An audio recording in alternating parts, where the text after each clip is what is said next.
Hello everybody, excellencies, ladies and gentlemen, dear colleagues. Welcome to Digital with Purpose, accelerating action and transformative pathways for delivering on the Sustainable Development Goals and recovery from COVID-19. This is a side event to the 2020 High-Level Political Forum and is brought to you by the International Telecommunications Union, the Global E-Sustainability Initiative, and the UN Office for South-South Cooperation. And we're extremely grateful to our government collaborators on this session, Montenegro, Bangladesh, Niger, and Argentina. First, we will have opening remarks, which will be delivered by Her Excellency, Ms. Milica Pejanovic-Jurisic, Ambassador, Permanent Representative of Montenegro to the United Nations, and Her Excellency, Ms. Rabab Fatima, Ambassador, Permanent Representative of Bangladesh to the United Nations, and Mr. Malcolm Johnson, Deputy Secretary General of ITU, and Mr. George Chediek, Director of the UN Office for South-South Cooperation and Envoy of the UN Secretary General on South-South Cooperation. After this opening, we will have a video screening and then a presentation on Digital with Purpose by Mr. Luis Neves, CEO and Managing Director of GeSI. We will then have a very exciting component of this session, which will be country presentations from Niger and Argentina by His Excellency, Mr. Ibrahima Guimba Saidu, Minister, Special Advisor to the President of the Republic of Niger, Director General, CEO, Agence Nationale pour la Société de l'Information. And then we will have His Excellency, Mr. Martin Olmos, Undersecretary of Information and ICT for Argentina. After this high-level panel, we'll have Q&A. So we invite our audience to already, as we go along, feel free to add your questions and comments into the Q&A box. You can also access the chat. And we'll wrap up the session with a summary by Ms. Xiaojun Grace Wong, Deputy Director of the UN Office for South-South Cooperation. So without further ado, I have the great pleasure to give the floor to Her Excellency, Ambassador Milica Pejanovic-Jurisic, Permanent Representative of Montenegro to the UN. Ambassador, you have the floor. Thank you, Ursula. Good morning, good afternoon, everyone. Let me first express my appreciation to all partners of today's webinar for having continued focus on the role of digital technologies in achieving and accelerating Agenda 2030 and SDGs. It is also extremely timely as we are facing the new reality marked with the unfolding of the COVID-19 pandemic, which caused all this significant disruption in our work and social lives. Moreover, as we were already facing multiple challenges in achieving SDGs, and in many cases, the risk of reversing the progress already achieved, the pandemic has definitely confirmed that we need a decisive collective action, not only to respond to the negative socioeconomic impacts of the pandemic, but also to build more inclusive, green and sustainable economies. With the scale of impact on the world population's health and economy posed by this pandemic, it might not be enough to, as we say these days, build back better. We will need to build forward and to transform our economies in such a way to reverse the negative trends of climate change, poverty, and inequalities that are threatening the implementation of SDGs. In doing so, the ongoing high-level political forum clearly recognizes the role of technologies as a powerful driver in achieving SDGs and Agenda 2030, while we were observing a deep transformation as everything has become connected and boundaries between cyber and physical worlds have been progressively blurring. However, the fact is that due to the disruption caused by the pandemic, we have already experienced more digital transformation in the last couple of months than we have seen in the last, say, 20 years. While the pandemic is a humanitarian crisis that continues to take a tragic toll on people's lives, it is also acting as a catalyst of change, economic, societal, personal, corporate, on a scale not seen for a long time. It is artificial intelligence and high-performance computing that hopefully will help in the fight against COVID, combining algorithms, biochemistry, and molecular screenings potentially new molecules that could be used for drugs against the coronavirus will be sought. It is already clear that all these changes are driven by new mindsets and behaviors that our society is now starting to adopt. Some of our activities, such as teleconferencing like this or e-commerce, are actually more efficient than we ever experienced before. Many workers and businesses are suffering from closures, quarantines. Other areas of economy are actually innovating and or growing, like telecom, internet, supply chains, pharmaceuticals, healthcare. It is not too early to conclude that many of these adapted new solutions will continue to exist after the current crisis is over. There is no going back. We will be experiencing more, not less, digital transformation in months to come. Core technologies, data, artificial intelligence, and IT systems will be further growing, adapting, and becoming more essential, offering new opportunities for the world post-2020. Given the changes we are talking about, we can already see a new world forming with requirements for digital technology and digital transformation accelerating. At the same time, we are witnessing a tremendous widening of digital divide. For UN, it is no more a matter of choice when it comes to paying greater attention to digital inclusion, ensuring that each member of society is able to engage effectively, contributing to and benefiting from the true digital economy and society. Building on the principle of leaving no one behind, we have to be decisive in pushing forward the UN Agenda 2030, which does have a holistic approach to achieving sustainable development for all. The need for inclusion is referenced in multiple parts of SDGs, specifically in those related to education, growth, employment, inequality, accessibility of human settlements, as well as data collection and the monitoring of the SDGs. Through our joint actions, we are again reminded that in a time of crisis, as global industries, communities, citizens, we come together to find a solution.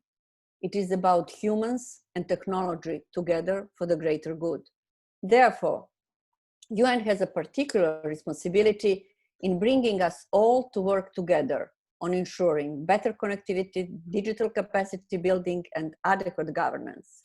The regular UN General Assembly debates on rapid technological changes and their impacts on SDGs, very active group of friends on digital technologies, Secretary General's initiatives, high-level panel, digital cooperation roadmap, the Global Declaration on Digital Response to COVID-19, all show a high level of engagement in the UN system. At this point, implementing the digital cooperation roadmap is of critical importance, and in my national capacity, I'm using every opportunity to invite member countries and other relevant stakeholders to continue sharing national achievements, strategies, policies, best practices, and other engagements in digital transformation, especially those developed and implementing during global pandemic. In that context, I would like to emphasize a great job done by UNDP in my country, working on digital solutions to accelerate and adapt the existing ICT systems in cooperation with the government, academia, NGOs. New tech-driven models in response to the pandemic have been rolled out. Let me mention just a few examples. Most notably, the Learn at Home project, which is enabling students to study at home and stay healthy during the pandemic, is considered a great success and has shown Montenegro's education system to be resilient and adaptable to new challenges. The first online hackathon was organized in Montenegro, again in collaboration with the UNDP, government, NGOs, digital community, and private sector, promoting a range of creative ideas for better solutions for business, education, and health. Several e-commerce platforms were created in the meantime, and many small farmers started using tools for retailing their local agricultural products online for the first time. Together with UNDP, we upgraded the e-social card system, enabling ad hoc payments to the poorest families to help them through this financial hardship. Through the Creative Montenegro project, UN is supporting artists and architects to work from home aiming to foster economic revitalization through restoration of cultural heritage and development of creative industries. I believe these are excellent examples, showing that we can be optimistic while engaging in building an inclusive and safe digital presence and future. Crisis like this is an opportunity to raise awareness of world populations and leadership alike about the importance of being interconnected and how significant it is to work on mitigating vulnerabilities of our economic system, and also at the same time to promote the principle of solidarity and multilateralism as the most effective tool for digital, sustainable global action. I'll thank you. Thank you so much, Ambassador. Such helpful framing for our discussion, and thank you for those inspiring examples from Montenegro as well. Just before we turn to our opening remarks, I wanted to flag to everyone that the session is being recorded and that a summary will be prepared who've joined us. Thank you. I'd now like to invite Her Excellency Ambassador Rabab Fatima, Permanent Representative of Bangladesh to the United Nations, for her opening remarks. Ambassador, you have the floor. Thank you, Madam Moderator, and good morning, Excellencies, dear colleagues. And I'm delighted to join this event today, and I would like to thank ITU, UNOSSC, and GeSI for organizing the event. This comes at a time when the COVID-19 pandemic is challenging the global progress made towards realizing the SDGs. And we recognize the enhanced importance of digital technology to tackle the pandemic and build back better and stronger. I will share some perspective from our national experience. Our national journey on digitalization is led by the vision of Prime Minister Sheikh Hasina to create a digital Bangladesh by 2021. It stimulated the development of our telecom networks, expanded internet connectivity, and fueled the growth of applications that have helped our country to be more exclusive and prosperous. As we continue to bridge the digital divide with one of the fastest growing internet penetration and mobile phone subscribers network, we saw tangible progress in social and economic development that has had transformative impact on women's empowerment, development of the rural economy, education, disaster risk reduction, and so on. And that is now playing a critical role in our COVID response and recovery efforts as well. To transform to a smart nation, we have prioritized on creating the critical foundations of a sustainable digital economy, digital inclusion, digital finance, digital information systems, and advanced data. Many homegrown initiatives have been undertaken, including the landmark project, Access to Information A2I, which received, by the way, this year, the UN Public Services Award, all aimed at reaching basic public services to the people in areas such as employment, marketing, registration, agriculture, etc. The SDG tracker is yet another such tool that we have put in place to track our progress in attaining the SDGs and other national development goals through a web-based information repository. This has enabled a more hands-on and stakeholder ownership approach to pursuing our SDGs. Let me now share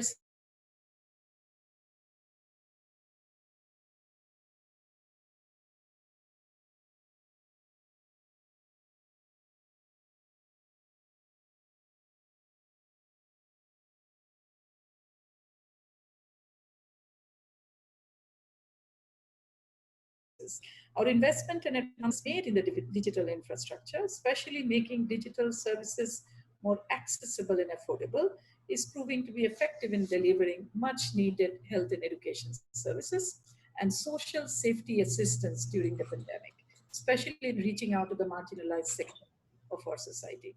Second, during the COVID-19 crisis, there has been a surge in e-commerce and e-services that helped our economy to stay afloat. In recent years, with the development of ICT capacity, consumer behavior has also shifted to e-commerce and e-services, leading to further development of e-banking, penetration of mobile and smartphones, and digitalization of other services. Essentially, investment in further digitalization of the basic services, especially in the retail sector, and in the health and education would remain central to our post-COVID recovery efforts. Third, due to the pandemic situation and lockdowns, we have experienced a sudden upsurge of demand for home internet services. We tend to see this development in a positive light in our efforts towards building back in a digitally stronger way. We have plans to include in our recovery plan necessary policy measures to support this enhanced demand and to sustain it. Fourth, our government is looking at initiatives and programs to enhance the foundations for a digital economy, leading to creation of more and better jobs and more private investment. In collaboration with our development partners, we are going to implement the private investment in digital entrepreneurship project aimed at attracting private investment in ICT and IT-enabled services. We are expecting to set up the first digital entrepreneurship hub in the country, and we expect these initiatives to help the economy to rebound from the impacts of COVID-19 in a stronger way. Fifth, the fourth industrial revolution has unlocked new opportunities for business and economy. In order to take advantage of this, the government is undertaking a program called Enhancing Digital Government and Economy, EDGE, to build a robust platform against future crises. This will also help digitalize SMEs and strategic industries in their efforts to become sustainable. Finally, considering that digital technologies can offer new opportunities for women and youth in the post-pandemic area, the government is planning to establish a digital leadership academy and some centers of excellence.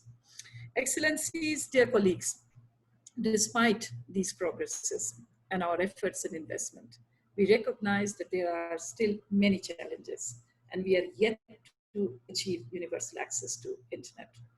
We strongly feel the need for closing the digital divide. International support is essential to build the capacity of the developing countries to bridge the digital divide. For that, we need the support of development partners to support us by facilitating technology transfer in a meaningful manner and by investing in infrastructure development of this sector. South-South and triangular cooperation can also play a vital and complementary role in accelerating digitalization in the post-COVID era.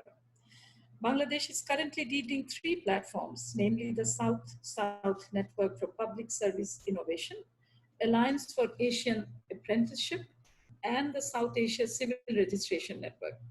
We are working with others to bolster cooperation among the countries of the South to facilitate the exchange of knowledge, experiences, and best practices, and find innovative solutions within these frameworks to address any crisis. To conclude, dear colleagues, excellencies, our experience has shown us how digitalization contributed to our social development and economic progress, for building a more inclusive society. And as we fight the pandemic with our hard-won development gains in peril, it has become all the more urgent and imperative to invest in ICT-enabled societies and to ensure a digital defense against future shocks. I thank you all very much. Thank you so much, Ambassador, also for sharing with us so many fantastic examples from Bangladesh of what you're doing in this area relevant to this webinar today, and also for pointing us in the direction of what's needed in order for us all to make further progress on these important themes. It's now my pleasure to turn to Malcolm Johnson, Deputy Secretary General of the ITU, for his remarks. Malcolm, you have the floor. Thank you very much, Ursula. Excellencies, distinguished colleagues, ladies and gentlemen, good morning, good afternoon, good evening to you, wherever you happen to be. And thank you for joining us for this HLPF side event. ITU is very pleased to co-organize the event with GeSI and the UN Office for South-South Cooperation. Mr. Hogi Chedik was kind enough to host a side event for us during last year's HLPF at the UNOSSC office in New York. So we're very pleased to continue this collaboration, Hogi. Thank you. Hopefully we'll be able to meet physically next year. But one advantage of these virtual events is that participants can join from around the world at no cost. So they are more accessible and inclusive, and we find more participative than physical events. And ITU has a long history of collaboration with GeSI. We have organized many joint events in New York and around the world, and I'm sure you'll be very impressed with the presentation on Digital with Purpose initiative that GeSI CEO Luis Neves will present shortly. We're also very grateful to the ambassadors of Montenegro and Bangladesh for their welcome remarks at this event, and the Honorable Minister from Niger, who is doing such great work in his country to connect schools and villages. To join the panel with another excellent example of what can be achieved by ICTs given by Argentina's Under Secretary for ICTs, Mr. Martin Olmos. The COVID-19 crisis has illustrated the power and promise of information and communication technologies as never before. Never has there been so much reliance, appreciation, and emphasis placed on the important role and capacity of ICTs. During lockdown, ICTs have given billions of people around the world the ability to continue their work, studies, care of others, and remain connected to loved ones. And we must give credit to the network operators and the platform providers that have been able to respond successfully to the huge increase in demand over the past few months. It has been an incredible demonstration of the resilience of this digital technology. But of course, not all have been able to benefit. Let's remember that 3.6 billion people around the world are still not connected to the internet. And most of these are living in rural areas and remote communities. And this is why our collaboration with UNOSSC is very welcome. However, I believe that the increased recognition of the importance of being connected as a result of this COVID-19 crisis will make it sooner rather than later that everyone everywhere is connected. It's now clear to all that leveraging ICTs to connect everyone everywhere will be essential to achieve the UN SDGs. The COVID-19 crisis has highlighted the fundamental importance of ICTs to economies and societies, from fighting the spread of the virus through continued access to healthcare, teleworking, remote schooling, and access to essential goods and services, and keeping friends and family connected. With COVID-19, nobody will be safe until everyone is safe. So international collaboration, cooperation, and coordination between all stakeholders, public and private, is essential to fight this virus. And such collaboration will also be necessary to deliver the Sustainable Development Agenda. Only when we all work together, bringing our own specific competencies to the table and avoiding duplication of effort, pooling our resources for the common good, will we succeed. It is at times like these that we need to ensure that the digital infrastructure, services and applications that have proved fundamental in this crisis are beneficial to all, so that we leave no one behind as we recover from the pandemic. In ITU, we are fortunate to have a diverse membership. We have over 900 sector members, mostly private sector companies in the telecommunications and internet sectors, along with our 193 member states. We are committed to working with our membership and with many other organizations to leverage ICTs to help defeat COVID-19 and to accelerate progress in attaining the Sustainable Development Goals. As an optimist, let me conclude by saying I believe some good will come from this COVID-19 experience.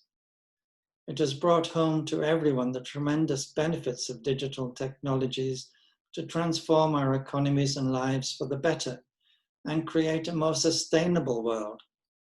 We don't have to commute to our office every day. We don't have to travel the world for a business meeting. we can be efficient and effective working from home, and at the same time have a better work-life balance. Digital technologies with purpose are absolutely vital to meet our ambitious development goals. Collaboration and cooperation are key. No single entity can do it alone. All stakeholders, government, civil society, academia, the UN system and the ICT community need to rise to the challenge and strengthen the collective digital response to these unprecedented challenges so as to promote the sustainable development of society, the environment, and economies.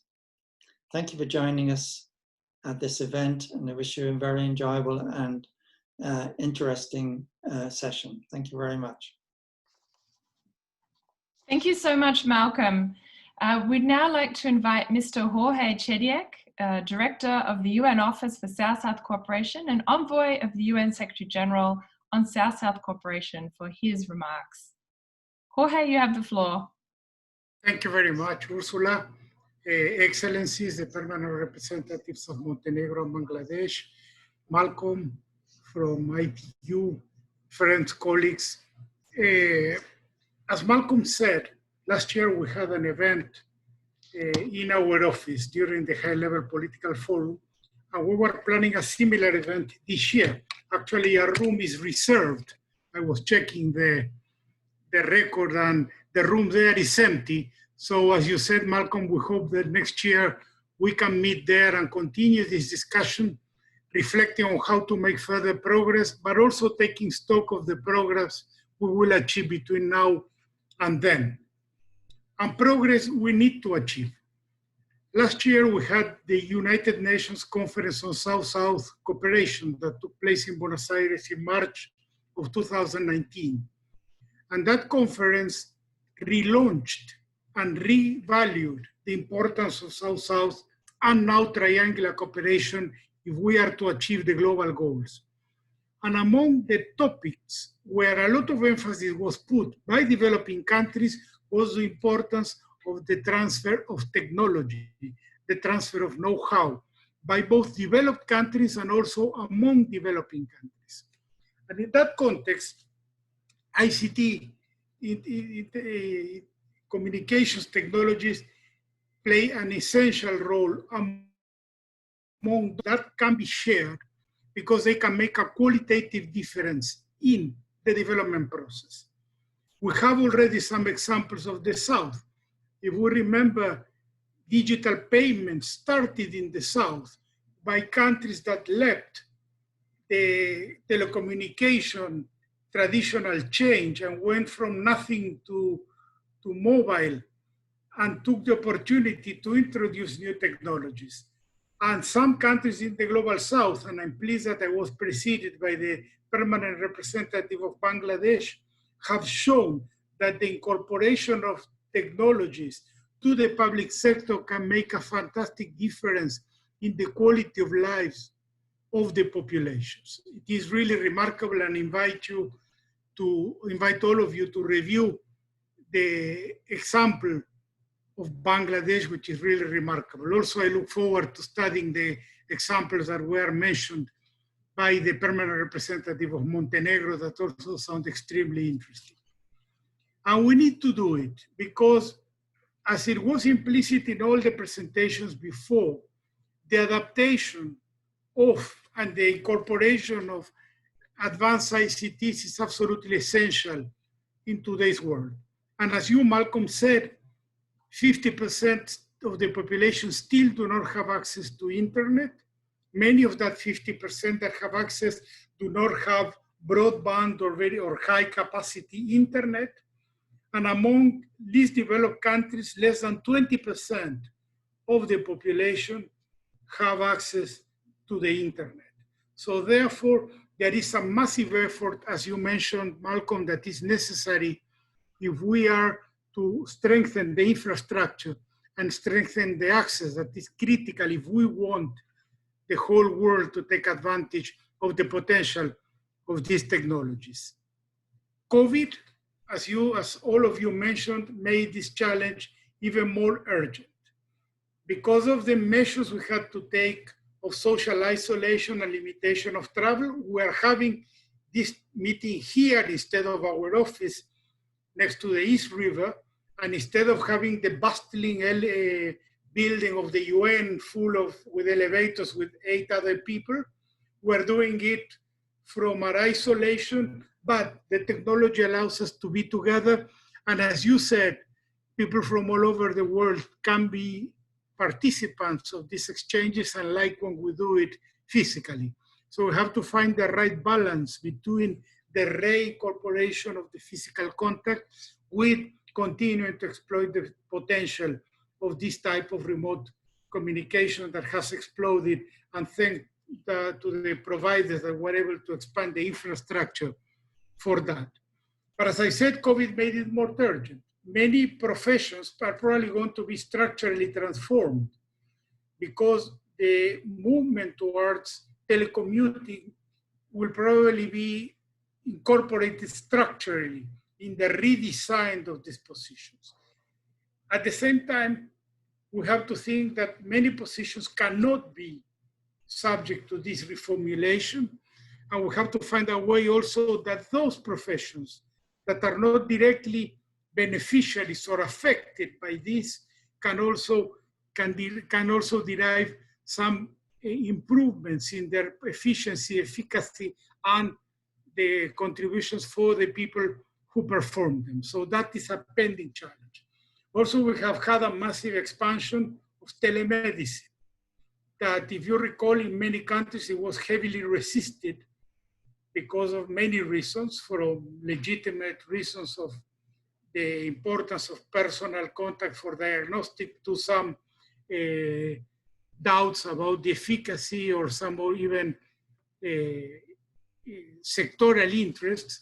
Now it has expanded, so we have to build on that, so that will enhance the provision of services. Also, we have education, that so far we have had a hit and miss experiment, but we can really move forward and try to fully exploit the potential of distant education. And also we can use the technologies to fight the pandemic itself through the use of technology for contact tracing and for follow-up of the people who are affected by the pandemic. So therefore, I think the pandemic will be a before and after in the framework of the incorporation of ICT to our economies and our societies. What we need to do is find a way that these technologies become the more effective, efficient, the more respectful of human rights, the more valuable to also close the gender gap. Globally, women are 20% less likely than men to use mobile internet, translating also in 1 billion women who do not use mobile internet. So we have to also ensure that this technology is utilized in a way that is oriented towards improving the quality of lives, particularly of the poorest, and not become an additional element of discrimination, not create a new division between the have and have-nots based on access to broadband or access to certain hardwares. I think this situation has been one of the most interesting and paradoxically promising of the pandemic. So the challenge, and I look forward to continue to hear what the panelists are going to say, and also what the ITU will continue to do to ensure that the lessons we are getting today can be applied immediately for the effective and socially oriented incorporation of these technologies. From our office, we are totally committed from the South-South and triangular perspective to become a space where experiences can be shared in collaboration with ITU, that is one of the early partners of our South-South Galaxy platform. Also to share some of the experiences that are being developed in some of the member states. I mentioned again the case of Bangladesh. And let's work together in the spirit of BAPA, the South-South Conference I mentioned, in the spirit we're showing of working together to fight the pandemic, to make this an opportunity out of this crisis to have more and better ICT for a better world. Thank you very much. Thank you so much, Jorge, and it's a wonderful call to action there, and we highly value the collaboration with you and very much look forward to building on that as we move forward and maybe make this annual event a tradition now that we've done it 2 years in a row. We're now going to shift gears a little bit, and we're going to show you a very short video on Digital with Purpose, which is going to highlight the importance of ICTs for the Sustainable Development Agenda, picking up on many of the points we've heard in our opening remarks. And then after the video, we will have a presentation by Mr. Luis Neves of GeSI. But if we may show the video now, please.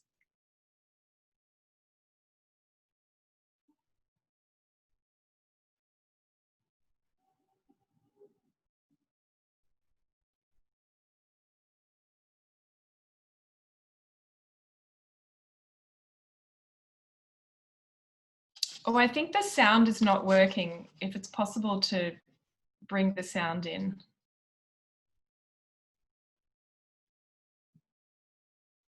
Sustainable Development Goals lay out the most important challenges we need to address for the sake of both people and planet by 2030. But the trends are heading the wrong way.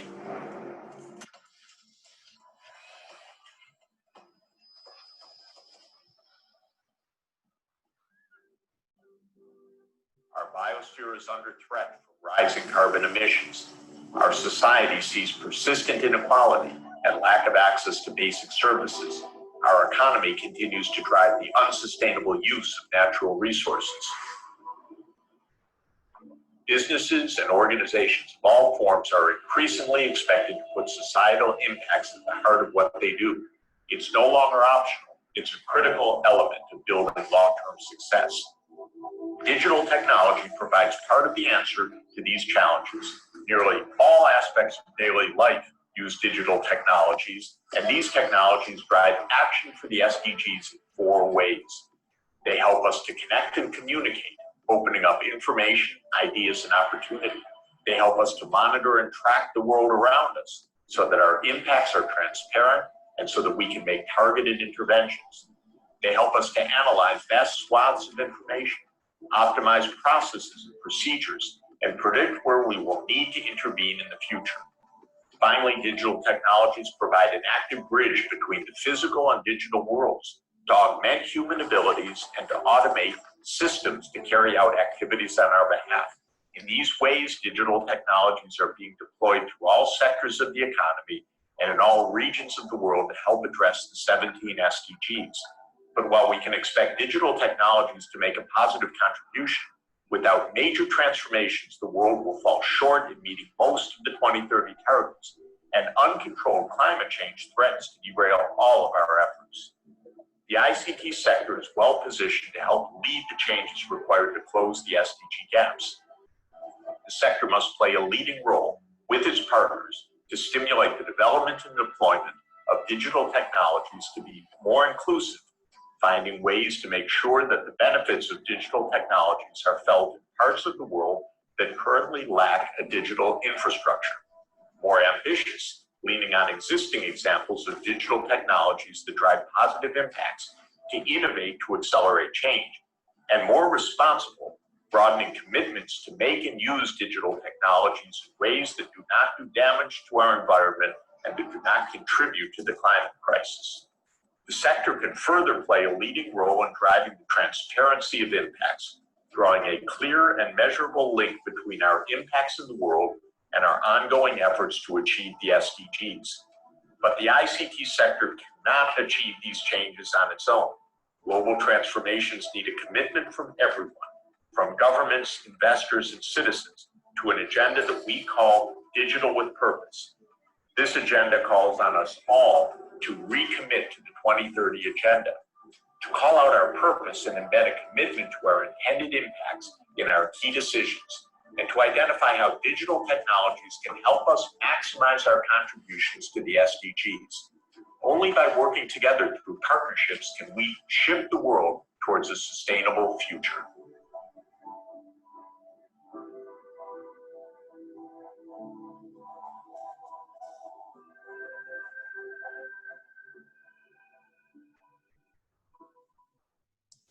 Thank you. So let us now bring in Luis Neves, CEO and Managing Director of GeSI, the Global E-Sustainability Initiative. Luis, are you with us? Yes, can you hear me? We can. Thank you very much. You have Okay, very good. Thank you so much, and hello everybody. Ursula, thank you for inviting me to this session. My best regards to all the panelists and all the attendants of this meeting online. My special greetings to my good friend Malcolm, with whom I had the pleasure of speaking early this morning in Europe. As you know, Jim Gowan, the GeSI chairman, had to step down last minute due to a family problem, so I'm jumping in for him today. And I'm very pleased to present you the Digital with Purpose report. And I would like to do it in two manners. First of all, to explain a little bit of the background, what the report is all about. But more importantly, I would like to focus what are we aiming at achieving with this report. And I was listening to all the speakers in this session talking about the technology, and it is clear that the world would not be functioning without digital technologies today. So what COVID really made clear to every one of us is that we need connectivity to keep us together in such a difficult moment, such a difficult crisis. And digital technologies have been playing a fundamental role to keep the world going on, keeping us connected with our families, our relatives, keeping business going underway. And although we are living very difficult moments, if we would not have digital technologies, we all know that the situation would be much, much worse, and we would be in a much, let's say, difficult position. So therefore, I will not spend very much, praising digital technologies. What I would like to say, as we engaged in developing the Digital with Purpose report, together with the support of Deloitte and 150 experts around the world, and an incredible expert panel comprised with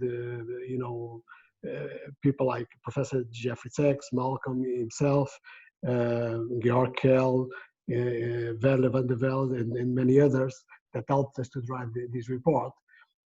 We spent a lot of time looking at what technology can do for a better and more sustainable world. And we looked into 7 disruptive technologies, from AI to IoT, blockchain, and many others, to try to understand how the world look like in 2030 with the help of these technologies. And what we have discovered is that these technologies can help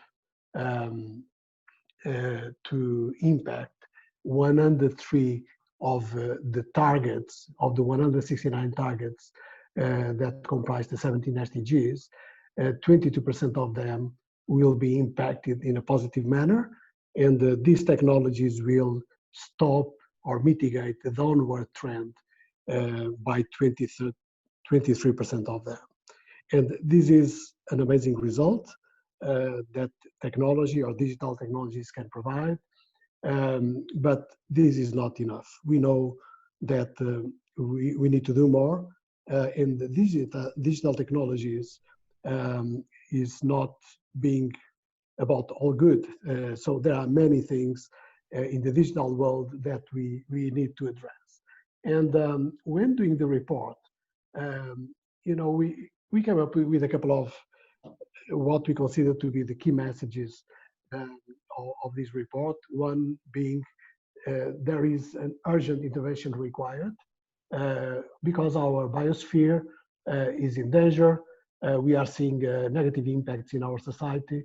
And in the economy side, we also see some unsustainable trends in consumption and depletion of natural resources. So there is a job that needs to be done, and digital technologies need to look into those negative trends and revert those trends very, very fast. It's also clear that digital with purpose is the way forward. And the purpose report is a call for everybody. It's not only a call for the digital industry.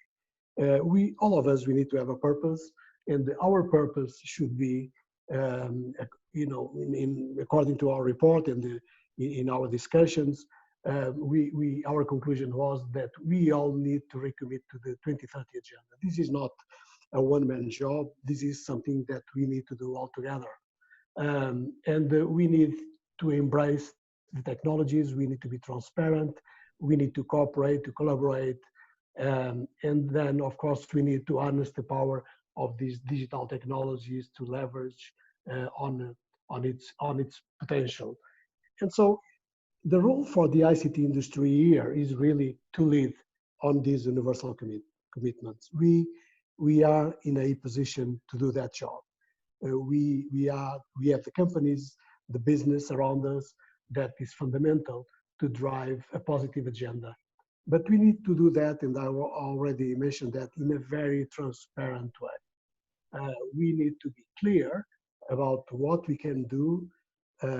We need to understand the negative externalities that need to be addressed. We need to recognize them, and we need to operate in a responsible manner to revert those negative trends. And the negative trends, they cannot be hidden. We cannot put them below the carpet. We need really to come up front and challenge the business community, challenge other stakeholders that work with us in addressing those challenges, being energy consumption derived from infrastructure, 5G, and or other network infrastructures. We have the issue around circular economy, supply chain impacts. We have a huge challenge in the area of privacy and security, an area that we have identified as trust and responsibility, as well as we need to be more inclusive. So digital inclusion, digital divide is something that needs to be addressed. This industry is a very wealthy industry. Companies in the digital world, they are extremely wealthy. So there is a need for a contribution of business into the society in a proper manner, so we achieve a more equitable world, a more balanced world, a more sustainable world. So this is what the report is all about. And the second part of my contribution to this session today is about the future. So what are we doing in GeSI together with our partners, the ITU, with this report? We need to make this report a reality. We need to make sure that, it's not only talking good about the technology, it's also to work together, to cooperate, to address the challenges that we have in front of us. And so, beginning of this year, after the launch of the report, we decided at GeSI, together with other partners, business organizations, like the International Chamber of Commerce, like the European Network Operators, like the World Oceans Council. We are working together with many different stakeholders, with business, with foundations, with science, universities, designing the movement. And what we are attempting to do is to develop a set of ambitious indicators towards 2030. And I call it a race to the top.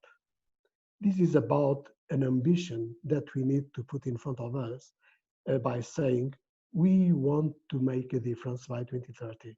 We cannot continue on a business as usual mode, whereby people look into our business and say, well, you're doing well, you're performing well. This is not about that.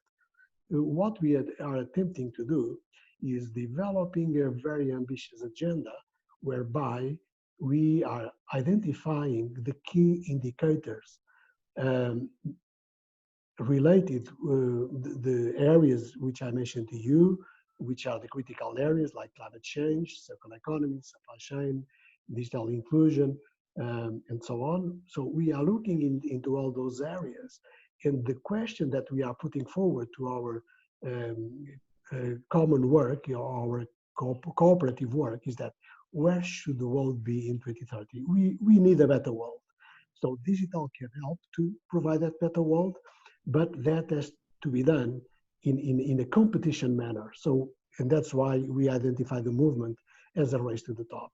So we are developing a framework, putting in front of us a very ambitious agenda, and what we are designing is what I call a ladder process, whereby we invite business and other stakeholders to join us in implementing this agenda, by beginning by committing, then engaging, progressing, pioneering, and then become a leader in the sustainable world through digital technologies.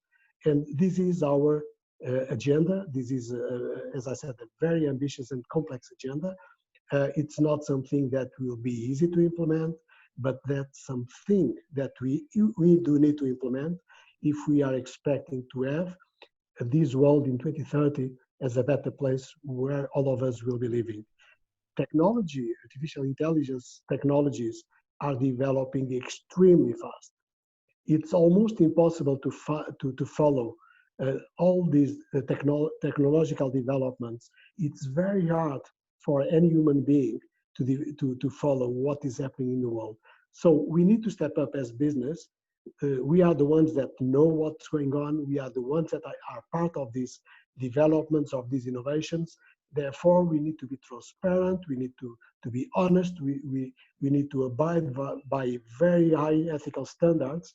And through that process, making sure that we ensure trust in the world, in consumers, in people, and we need to take responsibility for our actions. But we can only win trust if we are responsible business. And this is the main aim of our agenda. And we would like you to be together with us, to be part of this movement. We have the ITU on board. We have many other stakeholders on board. This is an open movement. This is not something that GeSI wants to own or take ownership. This is something where everybody has a position, has a place, can raise his voice, can be critical, can be challenging, and only in that way we can really design a process whereby collectively we will make an impact altogether for a better world in 2030. Thank you so much. Thank you so much, Luis. And I think the Digital with Purpose, it's so in line with the theme of the high-level political forum this year, which is accelerated action and transformative pathways, realizing the decade of action and delivery for sustainable development. And Digital with Purpose, among other things, is a way to get really, really concrete on the huge potential that ICTs have for the SDGs. So thank you again for your partnership on this session and an ongoing basis and your very inspiring remarks. We now turn to the next segment where we're going to have country presentations. And we're going to hear first from Argentina. We did have with us a little earlier on the webinar our minister from Niger, but as you may have seen from his title, he is also the advisor to the president, and the president called him and he needed to go, so we fully understand that. There are some wonderful examples of work that Niger is doing, and I believe that when we post the summary and the link, that we'll be able to include information about that really cutting edge work that's happening in Niger, so that our audience as well can see that. So let us start then with Argentina. And on that basis, we'd be delighted to give the floor to His Excellency Mr. Martin Olmos, Undersecretary of Information and Communication Technology of Argentina, to share with us Argentina's digital strategy. Mr. Olmos, you have the floor. Thank you, Ursula. Thank you to all the panelists and attendees. This is a wonderful event. I would like to start by saying that the Sustainable Development Goals provide a unique opportunity to improve the quality of life in our countries. We believe that the development of information and communication technologies play a central role in meeting the 17 goals set by the UN to reduce inequalities. The COVID-19 pandemic has put ICTs at the top of the agenda, becoming a key instrument for the entire population. In these months, we have put all our efforts into keeping people connected and ensuring that our networks remain resilient. Even before COVID-19, we knew that access to ICTs are a precondition for the effective exercise of fundamental rights and liberties. Without access to ICTs, basic rights like the right to access information or the right to free speech are limited. ICTs are also a key factor for economic development, as all of we know. After the COVID-19 outbreak, with many countries establishing lockdowns, the importance of ICTs have become even more fundamental in order to access essential services like health or education and to be able to work. Argentina is a country with many inequalities, and this is a serious obstacle for development. Without public policies to address this issue, ICTs will deepen these inequalities. But if we can put in place policies to ensure universal access to ICT services and close the digital divide, this will for sure help to overcome socioeconomic and geographic asymmetries. If this was true before COVID-19, now this has become urgent. In the context of COVID-19, we adopted measures to ensure equitable access to information and communication technologies, particularly in the most vulnerable sectors. We have encouraged agreements of mutual assistance and infrastructure sharing between internet wholesalers and ISPs in the event of network congestion. We have agreed with mobile companies to apply zero rating to educational platforms. We have established a mandate to keep the most vulnerable population connected in the event of their inability to pay their bills. And we have worked with ISPs to ensure connectivity for health facilities. We also work with the main streaming platforms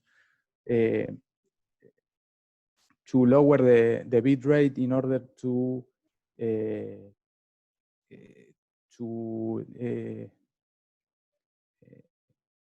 put some pressure off the digital networks. We are working in expanding beyond COVID-19. We are working in expanding the federal fiber optics network created in 2006. Currently, the REFEFO, that's the name of the network, Red Federal de Fibra Óptica in Spanish, has 34,000 kilometers of lead fiber and reaches more than 1,000 cities and small towns out of 3,500. However, urgent investments are required to strengthen and expand the network. We also need to increase the number of households and businesses with access to fixed connectivity and especially to FTTH.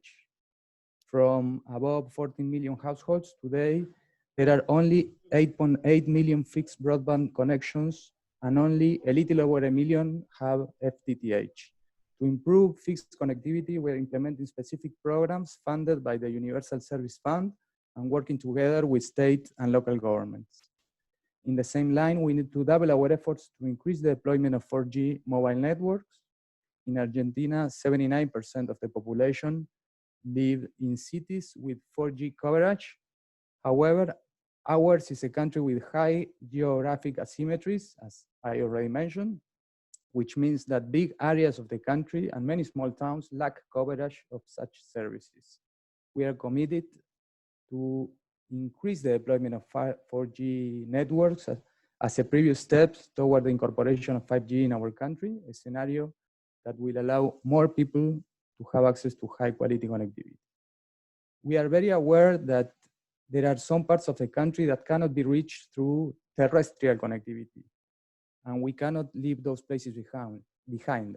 That is why ARSAT, the state-run communications company, has started to build a third satellite in the Ka band to bring high-speed connectivity to places that are unreachable through terrestrial connectivity. We assume the commitment to do everything in our power to provide the most unprotected populations with the opportunities to achieve a better quality of life. We are convinced that the development of an expansion of ICT accessibility is a great opportunity to provide quality education, health, and work opportunities to all Argentines. The Sustainable Development Goals set the path we are heading. Thank you all very much.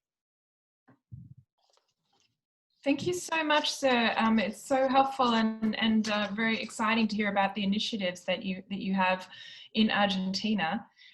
We've now come to the part of the agenda where we have questions and answers. And so we'd like to invite the audience to please use the Q&A tab to pose any questions or comments.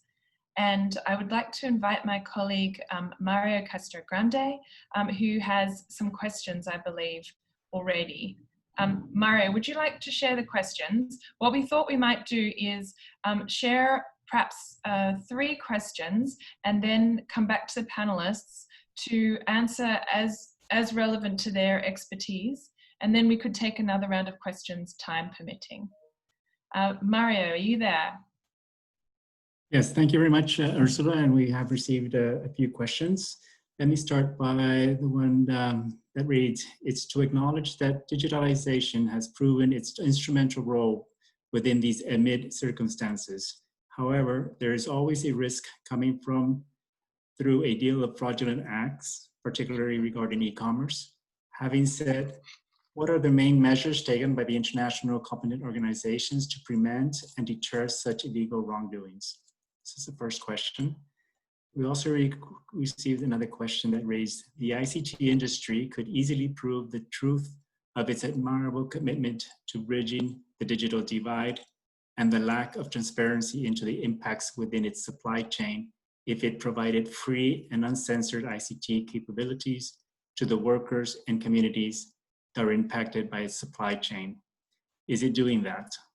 Something which is entirely within control control and domain of. And let me read a few more questions also.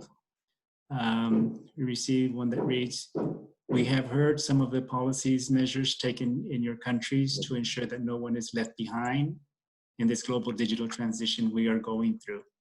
Have they proven to be effective in redressing the digital divide both between and within countries?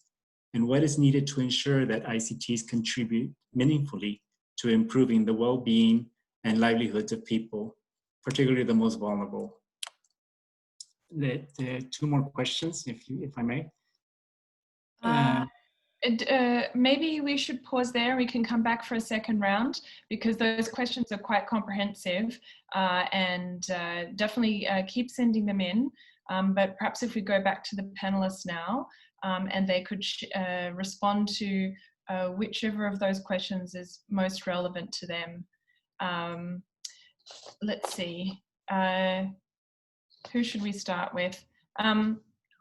Since we were just hearing from you, Mr. Olmos, would you like to respond to any of those questions as relevant to Argentina's experience?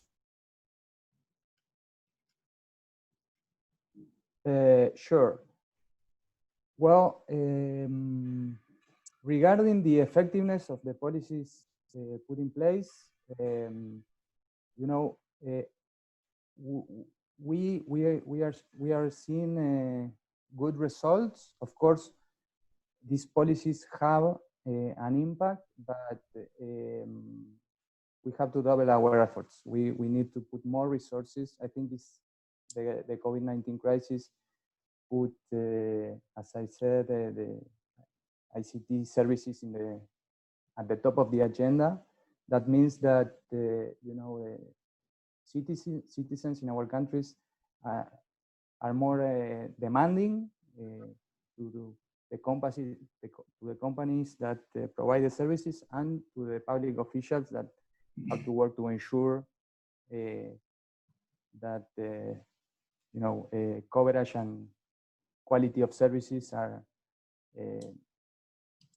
in place, but it's also an opportunity because there's an increased consciousness by all the political parties and by the society of the increased importance of ICTs. So I think this will mean that all these projects that we are mentioning are going to be prioritized and are going to be funded.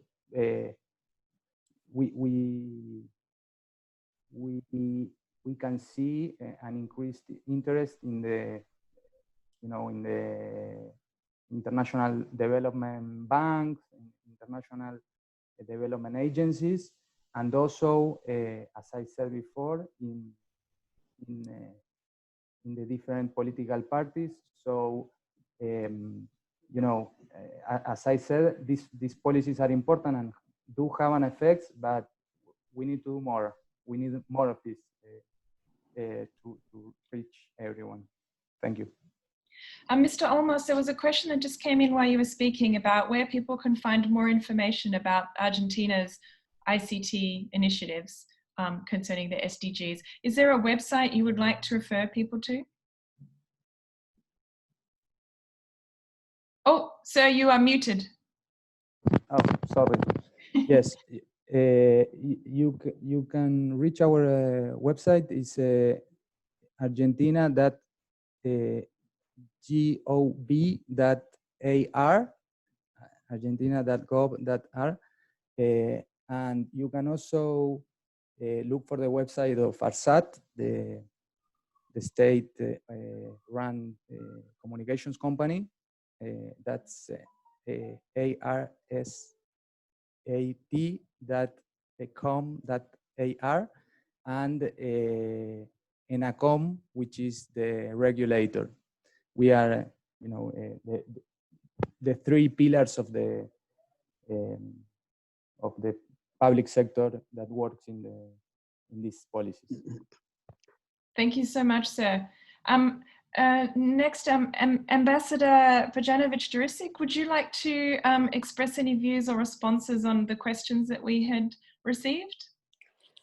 Yes, maybe I could comment the question which was about the e-commerce and all kind of malicious activities which are present in cyber world. So it's not just about e-commerce. There are much more serious threats we are facing there. And that is why at the level of UN we are working seriously. I will remind you that for a year now we do have this open-ended working group which is working on the issues of the ICTs and impacts on international security and peace. So that is the forum, which is a kind of a multi-stakeholder thing where we have been discussing for months now about the ways how we will build resilience of our networks, of our systems, how we will build our capacity, how we will improve the confidence between different actors, and how the international law, norms, and regulation could be applied in the cyber domain. I've got to say that we came almost to the end of that work, and we produced a draft report with the recommendations, but due to the situation we are facing now, some of the member states didn't want to pursue the process until it's ended by this virtual way.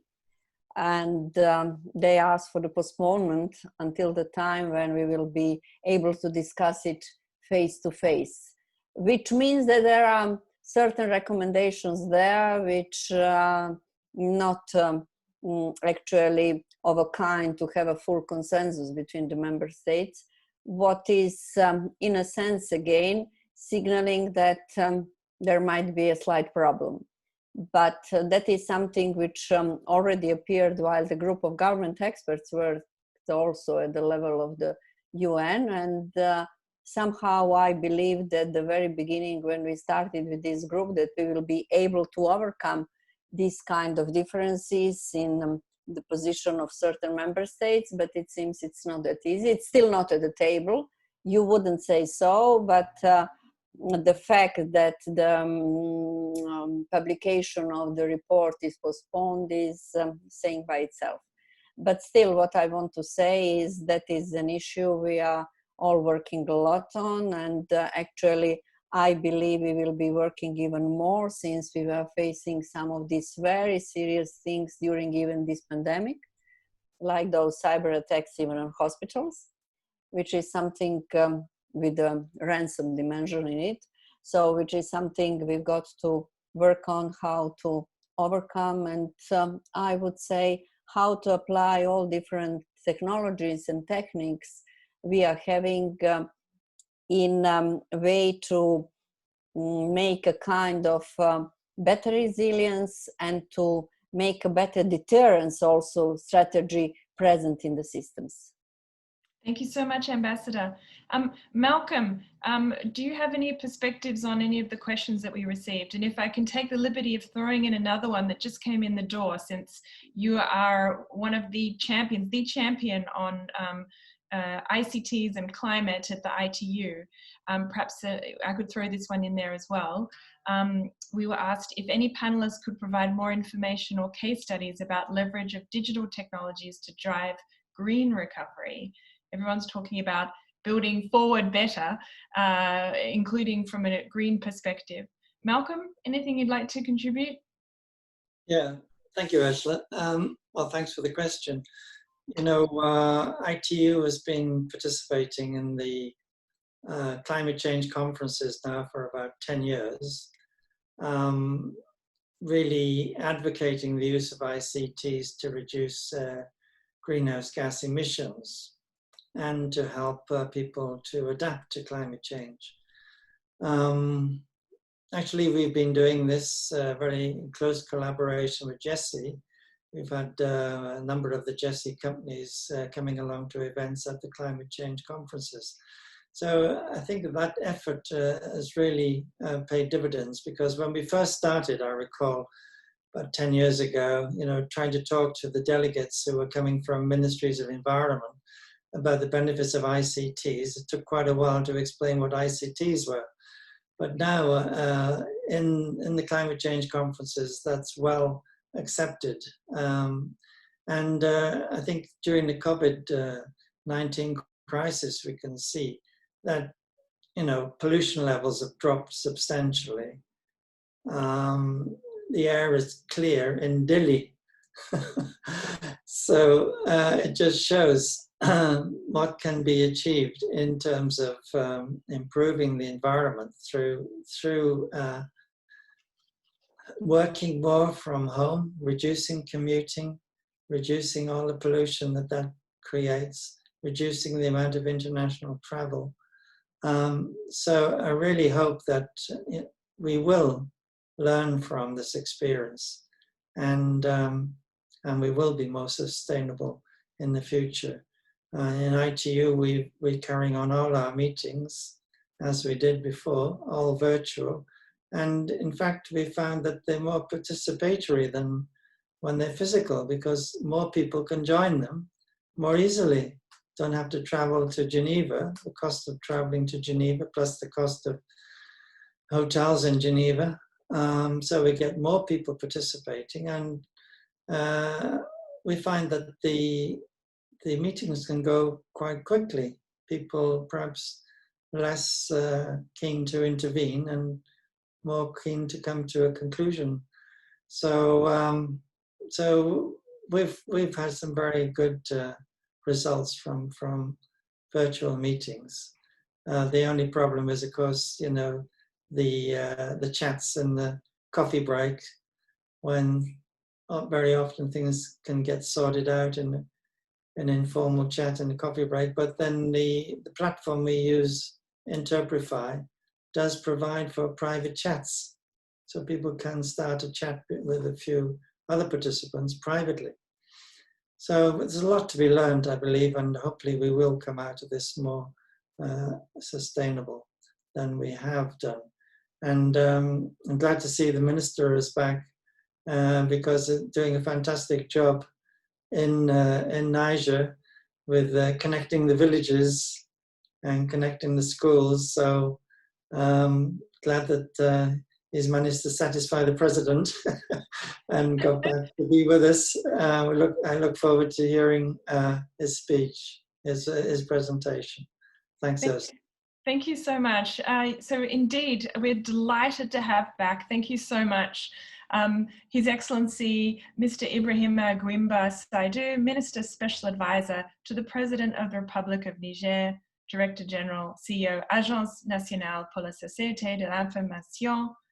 Please take the floor, sir. Thank you again for coming back. Okay. Thank you very much, and apologize again for the change in the schedule. But I mean, as you know, I mean, we're here to serve. So there was an emergency with the president. So, ladies and gentlemen, excellencies, thank you very much, and it's really a true honor for me to be part of this gathering. To just take a few minutes, I know we're running maybe a bit late, just to give you maybe an overview of what we're doing in Niger. Some of you have heard of Niger, probably not from this perspective. Most of the information that you have heard from Niger was probably related to what we do not have as a country. So what we have decided to do 3 and 4 years ago as a government is really to focus on our best assets, to focus on the future. Since the independence in the 1960s, basically we have done it all, but we still pour the same way, if not worse than before. So that means that we really have to look at things differently. We have to look at an innovative way of addressing our challenges.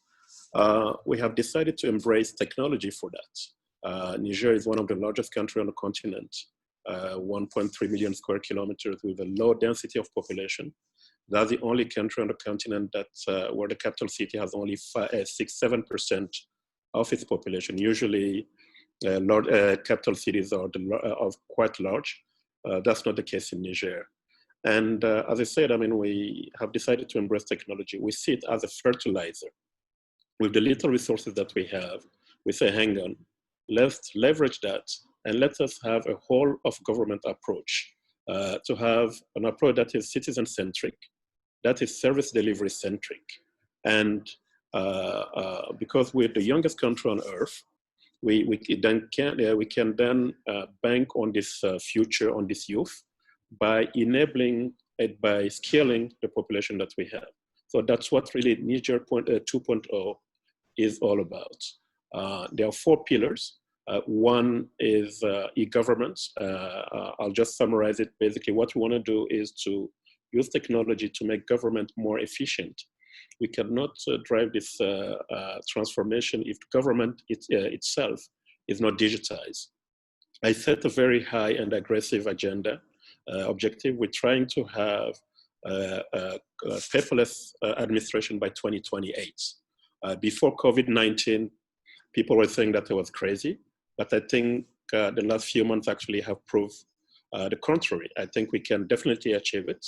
We can even maybe, if we still have favorable winds, probably even accelerate that. And so that's one. 2 is to also build on the future, as I indicated. So we're setting up what I call, it's like a super ODD lab, really, SDGs lab, sorry. Because we want to, because we're super lab, we have all those challenges related to SDGs. So we have decided to create that center, which is about 35, 40 kilometers from the city center, and invite our partners, and then also invite the various components of the government to work together on some clusters. We have a cluster on health, we have a cluster on agriculture, a cluster on fintech, a cluster on environment. So to invite all those partners and ecosystems to leverage, to work on technology solutions to address those, and then to be also to work together so that we can create synergies. between the various components of our whole ecosystem. Third, we have this very ambitious and quite interesting concept of smart village. What we have decided to do, because as I say, we have a low density of population, is to bring services wherever people are, but to do it in a sustainable manner. So that's why we have a whole of government approach. But we have what they call a carpooling for development approach, because what we do, we bring all the partners into the same a platform. We go to a village and we present a kind of complete package. We connect at the same time the healthcare, the health clinic. We connect the school. We connect the market, and then we provide clean water, etc. That way, we're able to have a sustainable approach. We're able to fund on the long term, this solution. Last but not least is really building the ecosystem to have activities to promote ICTs. We are the only country on the continent that organized a national competition on innovation called the Itakara. The first winner of this laureate of this competition was a young girl, which was also good for us because it's a help address one of the challenges when it comes to gender. And that young girl actually went and even won the competition at continental level, the Miss Geek Africa 2018. So that kind of really boosted the morale, and then also really encouraged the youth in Niger. We also organize every month a boot camp on technology. We discuss different topics, whether it's health, whether it's integration, whether it's education, I mean, you name it. So every month we have a topic that we discuss. We bring the ecosystem, we bring the youth, we bring startups, and then together, we discuss on how technology can help. I'll stop probably with a few things that we have done during coronavirus.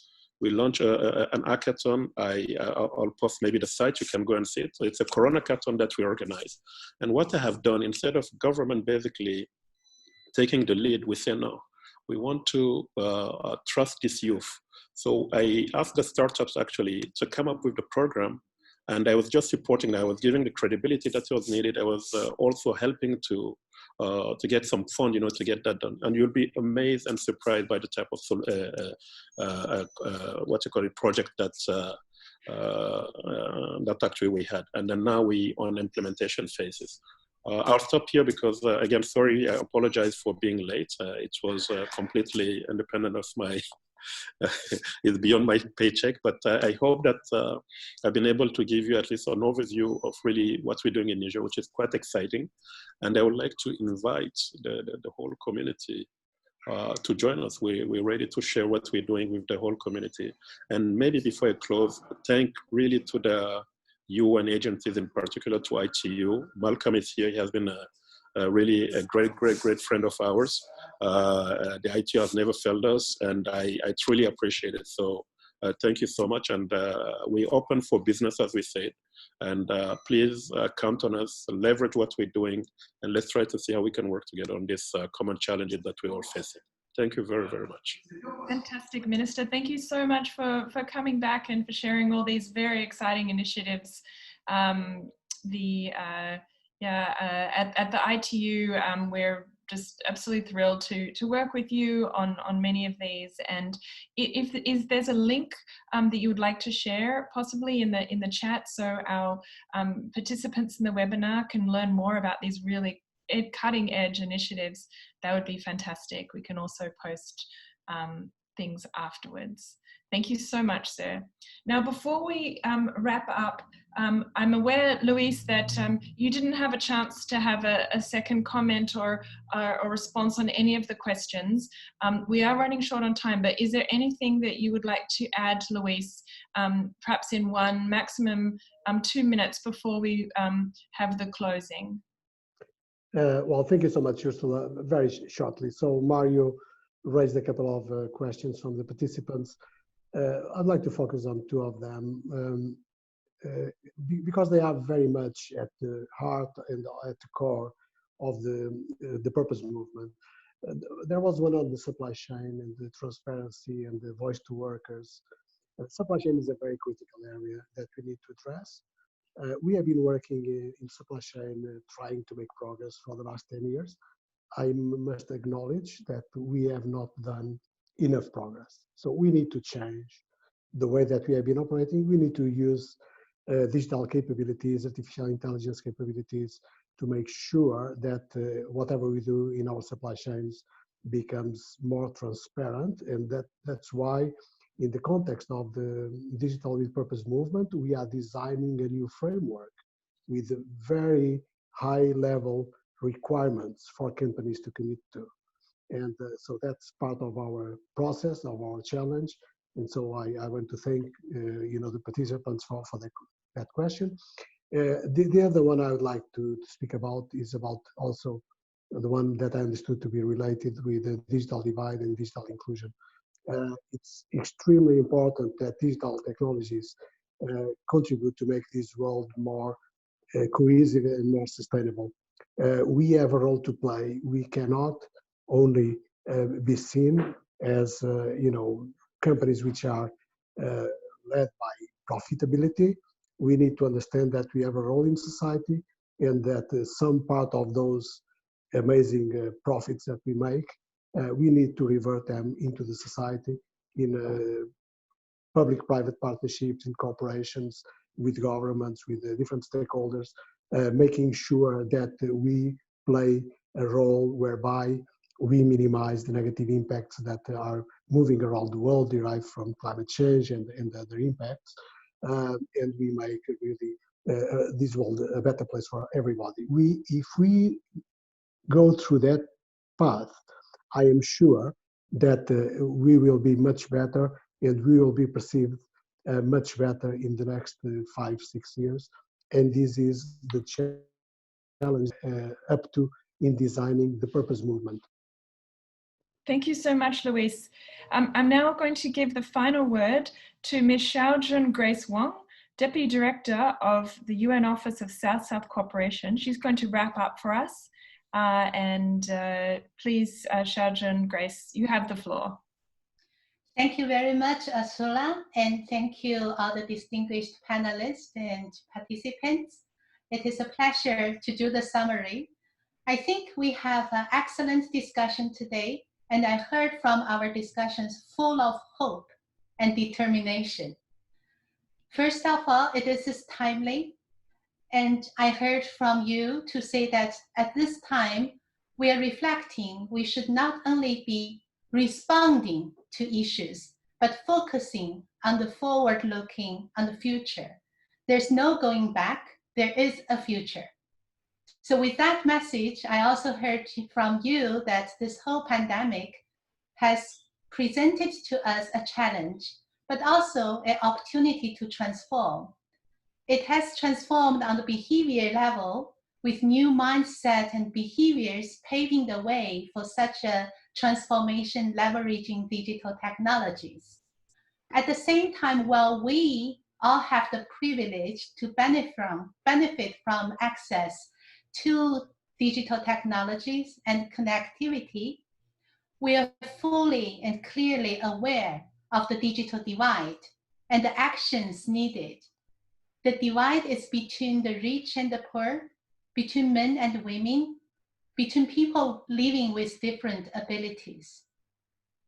And the challenge and the urgency we experience today, luckily, has also brings the realization that it is no more a choice to leverage digital technology, but a must do to bring human and technology together for a better future. As the theme of today's event highlights, digital with a purpose. I feel full of hope because this is also a discussion that is very rich in experience and knowledge sharing. So we feel that we have the building blocks to step on and to walk the journey successfully together. I heard from you experiences at policy level, not only national policies with the focus of closing the gap but also global governance has a role to play to address the most sensitive and challenging issues involved in the digital era, affecting countries' common interest. And I heard from you the importance of using policies to actually build an ecosystem for all to work on this common purpose. We also shared knowledge on program level. No matter it's learn at home for students, creation from online for entrepreneurs, work from home for artisans, from Montenegro, from Bangladesh, from Niger, we heard examples of access to information, bring public service to the door, pooling resources of government sectors to build smart villages. Also, we have heard your experience and knowledge shared on strengthening capacities. Digital capacity for governments and for the young generation are highlighted. For the digital infrastructure, the importance of policies and initiatives to strengthen that, with examples from Argentina. Also, I think the knowledge shared involves the importance of research level, evidence-based analysis on how best to leverage digital for our common purpose. The GeSI and ITU report on digital with purpose. Here, I would also like to share on UNOSSC, we launched the report on South-South cooperation in the digital era last year. And then this year, we're producing the second volume. I think we have a common purpose here to not only inform policy, but as GeSI said, to stimulate competition for the good, for the better. The indicator system you mentioned really is laying a ladder for all of us to be better, higher, and closer to our ambition.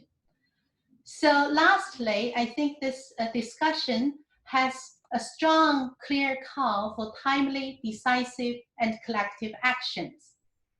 We have the privilege to access technology and to connect with each other, but the best use of such connectivity is to bring positive changes.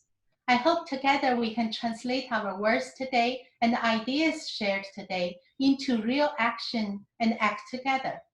This needs to happen at government level, industry level, institutional and individual levels. Most importantly, no one can do this alone. Partnership is the key. Examples include partnership between central and local government, between clusters of economy, between public and private sectors through PPP, and examples of country working in partnership with UN agency. Very heartening to us because we are always promoting South-South and triangular cooperation. I heard from you examples of bringing countries together. So our office will call on identification of digital solutions that are proven effective during this pandemic response and would like to work with all of you to scale them up for the Global South, for developing countries and for least developed countries. I hope this is a long journey and the GeSI ITU Digital for Purpose indicators you mentioned to be developed can also inform such an initiative.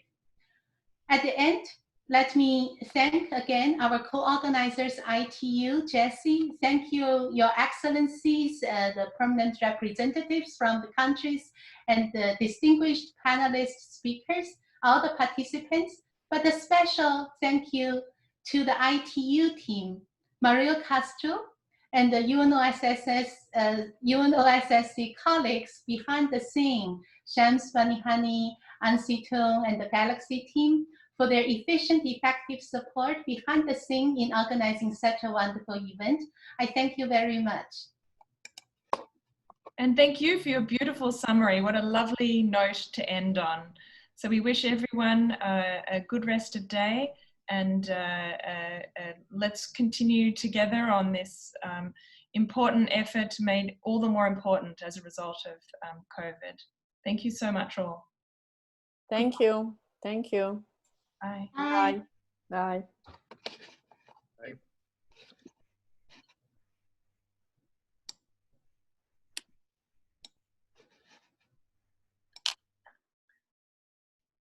Thank you.